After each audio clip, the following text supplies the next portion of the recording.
Final question. Speaking of computing, and I'm pretty sure the Harvard element of it has to do with Fox's ability to seek out the game. But your favorite and I guess best NHL video game that's ever been made? NHL 94 for sure. That tops the list for sure. That's the game that, well, first of all, that's the game of firsts for many reasons. The first time that the NHL and the NHL Players Association worked together, the first game where the one timer was introduced, the gameplay was smooth.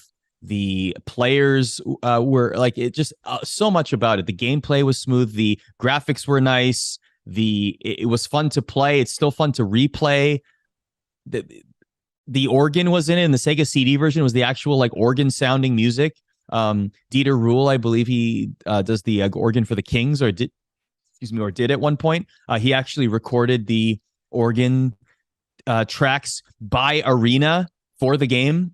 So there's a lot of like Easter eggs and a lot of fun things like that. And of course, the famous weight bug too, which made Jeremy Roenick like one of the best players in the game when he wasn't designed to be. It was an error in the code that made him unstoppable in the Sega Genesis version. So there's just so many things. And like this game is so beloved that there's a world championship that still goes on every single year, specifically for NHL 94, which is awesome. And by the way, one of the best players of all time in NHL 94, his video game name is King Raph, a giant Rangers fan, lives in New York. So shout out to Raph, who is awesome. And he and I hold a couple of video game world records as well, by the way, no big deal.